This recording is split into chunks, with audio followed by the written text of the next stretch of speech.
Hi students, I hope everyone is good, keeping well. Okay, today you're going to learn a new lesson again. आपका नया पाठ 7 7 कविता है। इस कविता का नाम है आ रही रवि की सवारी। उसको रचनाएं गाया है हरिवंश राय बच्चन द्वारा लिखी गई कविता है। देखिए, इस कविता के पंक्तियों को पढ़ने के साथ साथ आप लोग को संक्षेप रूप में इस कविता को मैं समझाऊंगा।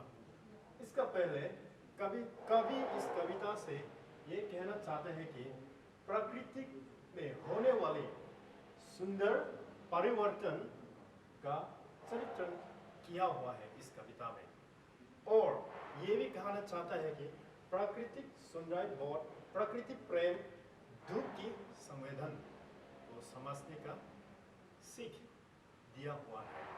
तो चलिए आप लोग को एकदम संक्षेप रूप में इस पंक्तियों को पढ़ने के साथ साथ समझा देना चाहता हूँ।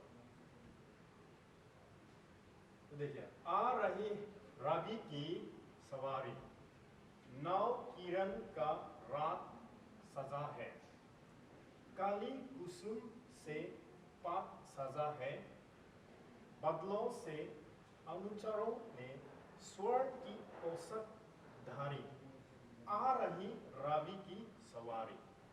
स्वर्ण मीन्स सोना, स्वर्ण की पोशाक, सोना का पोशाक पहनना। तो इस पंक्तियों में कवि सूर्योदय के हृदय का चित्रण तथा प्रकृति की परिवर्तन का चित्रण और परिवर्तन की अकाल सत्य चित्रण किया गया है।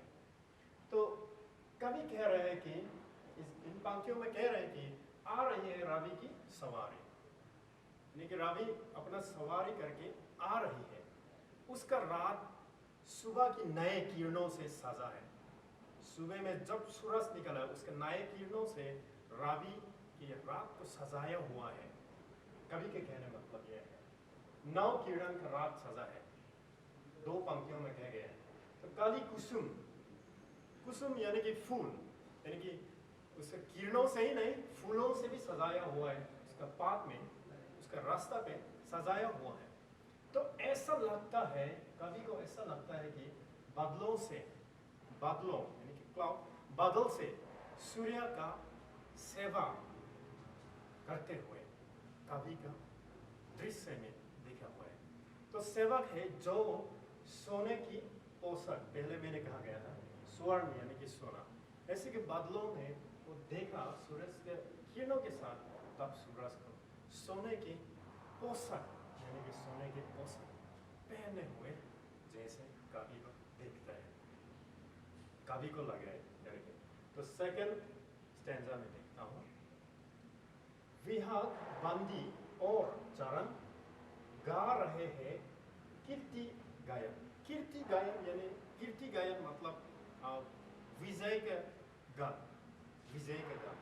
विक्ट्री। छोड़कर मैदान भागी, तरकी की फौज छड़ी, आ रही रवि की सवारी। तो इन पंक्तियों में से कवि ये कहना चाहता है कि प्रातःकाल आते हैं, प्रातःकाल यानी कि सुबह में जब सूरज का किरण आते ही क्या होता है, तब रात के अंधकार सभी मुक्ति, अंधकार से सभी को मुक्ति मिल जाते हैं, यानी कि प्रकाश प्राप्त हो जाता है।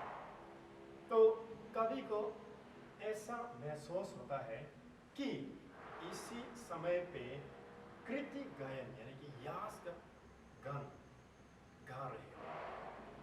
तो आखिरी और तीसरा स्टैंजा में देखिए तो क्या लिखा है कवि ने, चाहता उछलू विजय का, पर ठिठकता देखकर या रात का राजा खड़ा है। रात का राजा यानी कि चंद्रमा, चांद को कहते हैं। रात में बंद कर भिखारी, आ रही है रवि की सवारी। इन पंक्तियों में और इस पंक्तियों में समय के परिवर्तन को दर्शाया गया है। समय के परिवर्तन, समय में क्या बदलाव आते हैं उसको दर्शाया गया, उसको प्रस्तुत किया गया है। वह राजा सूर्य, सूर्य को राजा के रूप में इस कविता में कवि ने प्रस्तुत किया गया है। तो कवि ये कहना चाहते हैं कि वह राजा सूर्य की विजय से खुश होकर उछलना और उछलना चाहता है। तो क्या हुआ, तब अचानक वह चंद्रमा की दशा देखकर ठिठक जाता है, ठिठक जाता है चंद्रमा का दशा देखकर और चंद्रमा के रूप को देखकर। तो चंद्रमा को किस रूप में देखा है? भिखारी के रूप में बनकर रास्ते में खड़े हैं। तो अर्थात इसका मतलब ये है कि परिवर्तन संसार का अटल सत्य है। परिवर्तन आना, कुछ बदलाव आना, ये संसार में जरूरत है और सत्य है, सही है। तो इस प्रकार मनुष्य के जीवन में कभी ये कहना चाहते हैं कि इस प्रकार मनुष्य के जीवन में सुख दुख का परिवर्तन आते जाते हैं और परिवर्तन होते रहते हैं। तो मनुष्यों को क्या करना चाहिए?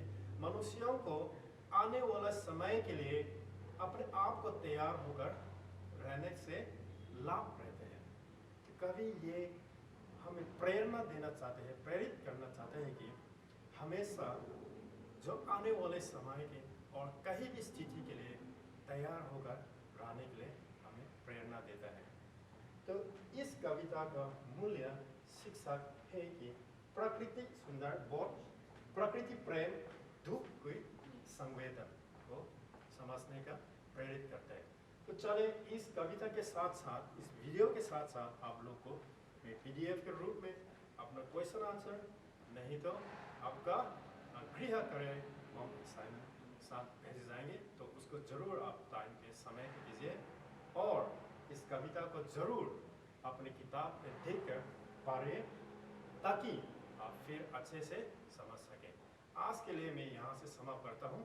धन्यवाद।